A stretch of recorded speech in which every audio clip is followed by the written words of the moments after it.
প্রিয় দর্শক আসসালামু আলাইকুম। আরিফা ফুড ভিলেজের আজকের আয়োজনে আপনাদের জন্য থাকছে খুবই সুস্বাদু মুড়ি ঘন্টর রেসিপি। মাছের মাথা ও মুগ ডাল দিয়ে মুড়ি ঘন্টরের রেসিপিটি খেতে অসম্ভব মজার হয়। আপনারা অবশ্যই ভিডিওটি শুরু থেকে শেষ পর্যন্ত দেখবেন। আশা করছি আজকের রেসিপিটি আপনাদের কাছে ভালো লাগবে। এই রান্নাটা করতে প্রথমেই আমি এখানে একটা বড় মাছের মাথা নিয়েছি। আপনারা এখানে যে কোনো ধরনের বড় মাছের মাথা নিতে পারেন। আমি এখানে একটা লেজের অংশ নিয়েছি। এবার আমি এখানে সামান্য হলুদ ও লবণ দিয়ে মেখে মাছের মাথাটাকে ম্যারিনেট করে রাখব। আমি এখানে দিয়ে দিব হাফ চা চামচ পরিমাণ হলুদের গুঁড়া ও কিছুটা লবণ দিয়ে দিব। আমি হাত দিয়ে খুব ভালোভাবে মেখে মাছের সাথে মশলাটা মিশিয়ে নেব। মাছের সাথে মশলাটা ভালোভাবে মিশিয়ে নেওয়ার পর আমি এটা ম্যারিনেট করে রাখব 10 থেকে 15 মিনিটের জন্য। এভাবে ম্যারিনেট করে নেওয়ার ফলে মাছের মাথার যে একটা বাজে স্মেল আছে সেটা চলে যাবে। এবার একটা প্যানে আমি 1.5 কাপ পরিমাণ মুগ ডাল নিয়ে নিব। ডালটাকে আমি চুলার মিডিয়াম আঁচে অনবরত নেড়ে চেড়ে নিব। কয়েক মিনিট পর যখন দেখবেন ডাল থেকে খুব সুন্দর একটা সুঘ্রাণ বের হচ্ছে এবং ডালের কালার কিছুটা চেঞ্জ হয়ে গেছে, তখন বুঝবেন এটা ভাজা হয়ে গেছে।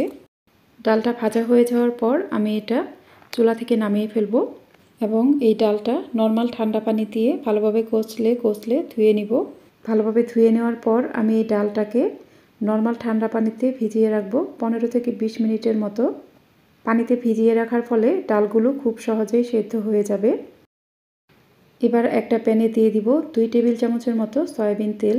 তেলটা গরম হয়ে গেলে আমি এখানে ম্যারিনেট করে নেওয়া মাছের মাথা ও লেজ দিয়ে দিব। এর এক পাশ যখন ভাজা হয়ে যাবে তখন আমি এগুলো উল্টে দিব। এর অন্য পাশটাও ভালোভাবে ভাজা হয়ে গেলে আমি এগুলো উল্টে দিব। এভাবে আমি উল্টে পাল্টে মাছগুলো ভালোভাবে ভেজে নেব। মাছগুলো যখন ভাজা হয়ে যাবে তখন আমি প্যানটা চুলা থেকে নামিয়ে ফেলব।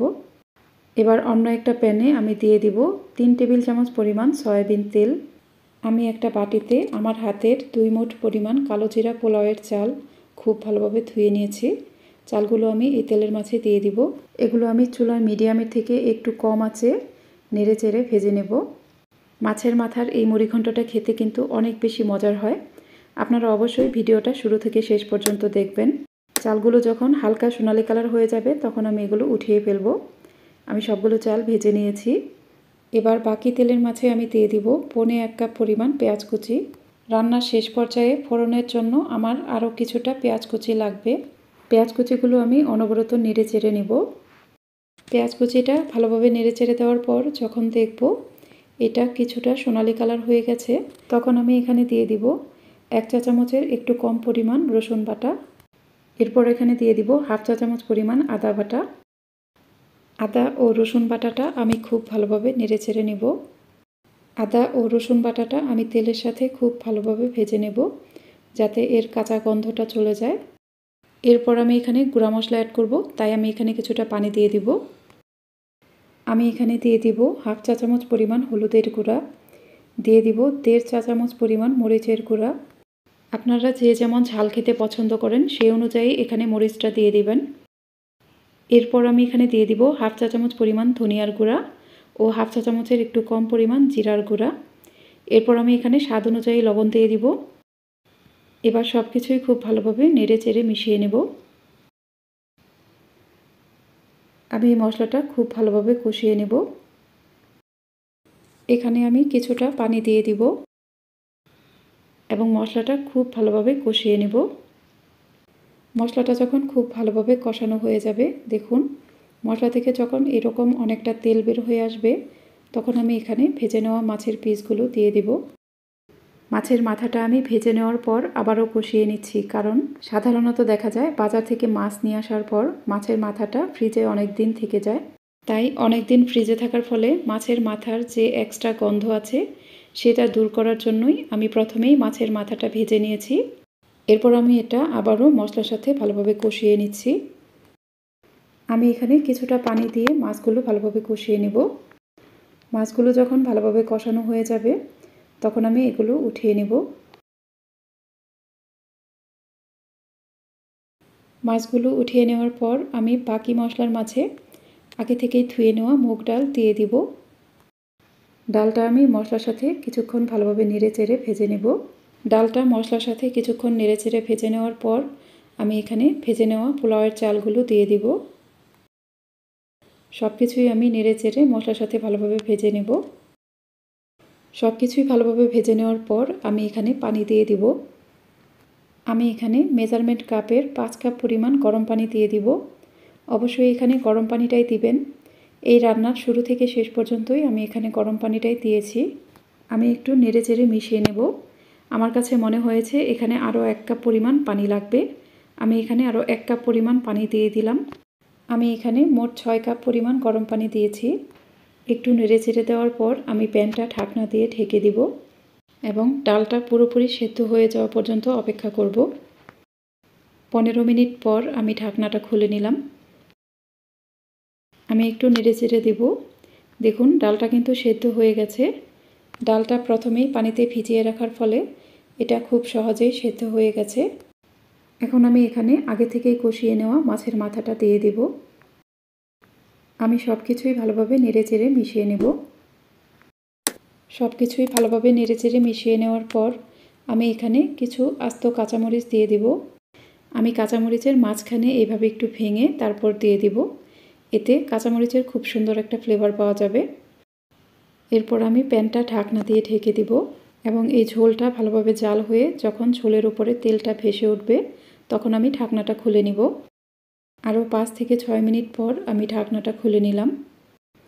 আমার তরকারিটা ভালোভাবে জাল হয়ে গেছে এবং ঝোলের উপরেও তেলটা ভেসে উঠেছে। এই পর্যায়ে আমি লবণটা চেক করে নিব। আমি এখানে কিছুটা লবণ দিয়ে দিব।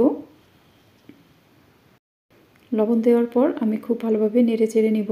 এই রান্নাটা কিন্তু এখনই শেষ হয়ে যায়নি। আমার এখানে আসল পার্টটাই বাকি আছে।